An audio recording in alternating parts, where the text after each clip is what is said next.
ازيك يا شباب؟ النهارده هقول لكم على اللعيبه الجديده اللي هتنزل بعد حدث الراجناروك في حدث الكابتنز الجديد. فتنسوش اللايك والاشتراك ويلا نبدا.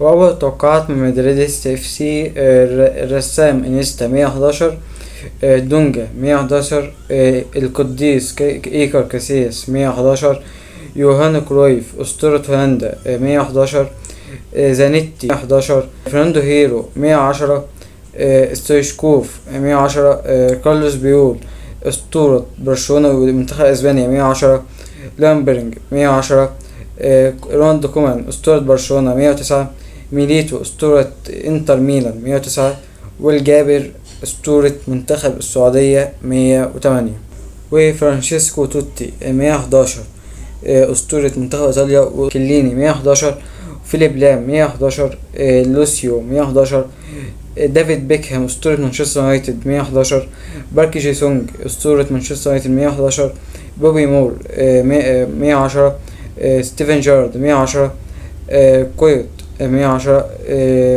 كول 110، كين 110، روي كوستا 109، وهوارد 109، والرود خولت 111 اسطورة بيج ميلان، ويوهان كرايف 111، جيلويجي بوفون اسطورة يوفنتوس 111، مالديني اسطورة البيج ميلان 111، استام 110، ماركيزي 110، كويت 110، وباركي جي سونج 110.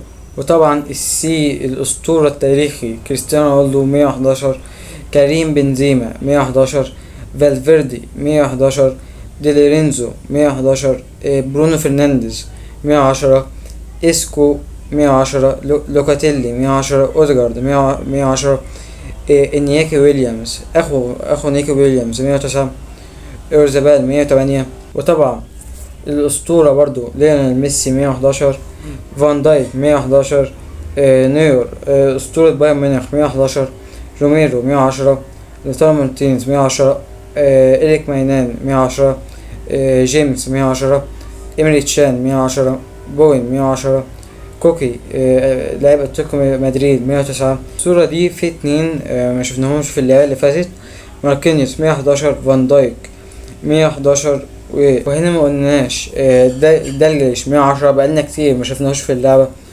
ولاكازيت 110 برضو ما شفناهوش بقالنا كتير في اللعبة، بارنز 109، ألين شيرر اسطورة نيوكاسل والهداف التاريخي للدوري الانجليزي 109، جوميز 109. هنا برضو في لعيبة جديدة زي سقراط 111، طبعا بقالنا كتير برضو مش شفناهوش في اللعبة، دي يونج واوديجارد وهاجي 110 وبرضو ما شفناهوش. هنا برضو في ريتمان 109، في روسكي 109. وطبعا هو ده شكل الحدث الرسمي باسم كابتنز اللي هينزل يوم الخميس بعد انتهاء حدث راجناروك. وكده يكون خلص الفيديو وقلنا جميع اللعيبة اللي ممكن تنزل في الحدث.